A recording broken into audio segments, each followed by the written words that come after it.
Bismillahirrahmanirrahim. Alhamdulillahi Rabbil alamin. Wassalatu wassalamu ala rasulihi Muhammad wa ala alihi wa ashabihi wa man ihtada bihadihi ila yawmiddin wa sallimillahumma tasliman kathira amma ba'd. Ashura kuni qanday kun? Bu kunda tutiladigan ro'zani fazilati qanday?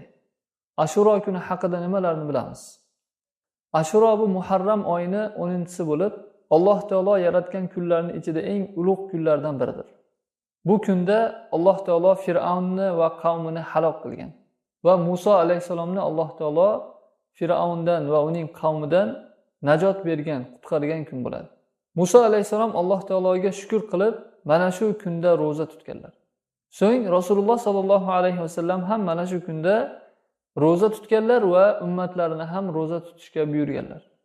Imom Muslim rivoyat qilgan hadisda Rasululloh sallallohu alayhi vasallam aytadilar: Ramazon oyidan keyingi eng afzal roza Muharram oyida tutilgan rozadir deganlar. Muharram oyida ko'p-ko'p roza tutish mustahab bo'ladi va xossatan mana shu Ashura kunida roza tutish kerak bo'ladi. Bu kunda tutilgan roza oldingi qilingan 1 yillik gunohlarga kafforat bo'ladi. Ibn Abbos radhiyallohu anhudan rivoyat qilingan hadisda Rasululloh sallallohu alayhi vasallam Madinaga hijrat qilib kelganlarida Yahudiylarni Rasululloh sallallohu alayhi vasallam roza tutgan holatda topadilar.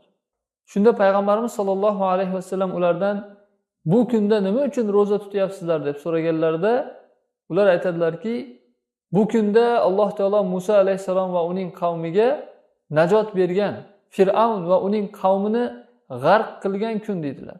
Musa alayhisalom esa shukr qilib roza tutgan bir ulug' kun bo'ladi bu kun. Shuning uchun ham bu kunda roza tutamiz deb aytadilar. Shunda Rasululloh sallallohu alayhi vasallam Nahnu awla bi Musa minkum.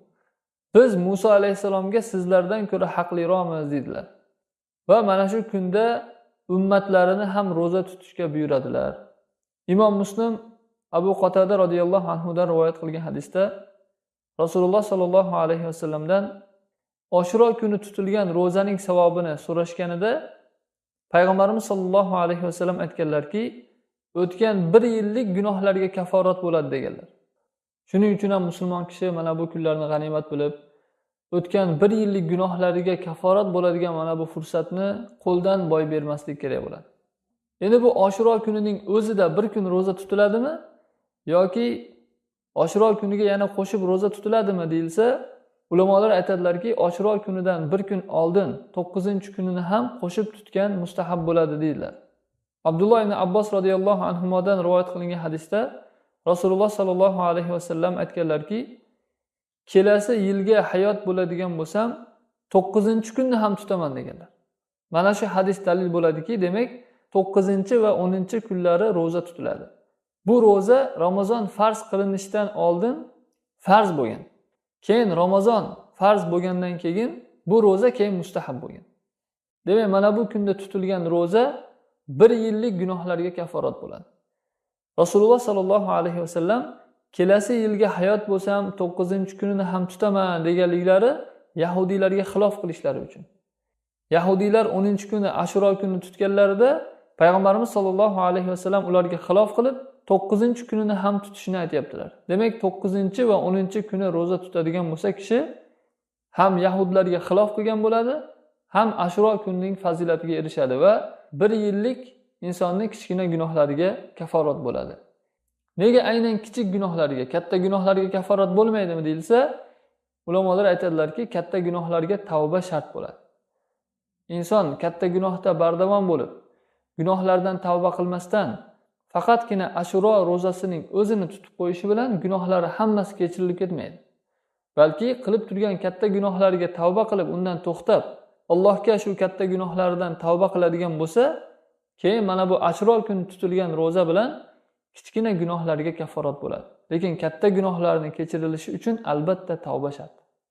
Demak, gunoh kabiralardan saqlanib, chetlanib yurgan kishilar mana shu Ashura kunida shu ajrlarni umid qilgan holatda roza tutadigan bo'lsa, avvalgi 1 yillik gunohlariga kafforat bo'ladi inshaalloh. Shuning uchun ham mana bu kunlarni Allohdan ajr umid qilgan holatda qo'ldan boy berib qo'ymasligimiz kerak bo'ladi. Bir-birlarimizga eslatib roza tutishimiz kerak bo'ladi. O'zi aslida Alloh yo'lida kim bir kun roza tutadigan bo'lsa, Alloh taolo uning yuzini jahannamdan 70 yil uzoq qiladi deyilgan.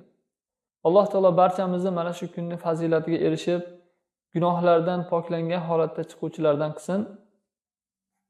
Subhanakallohumma va bihamdik, ashhadu an la ilaha illa ant, astaghfiruka va atubu ilayk.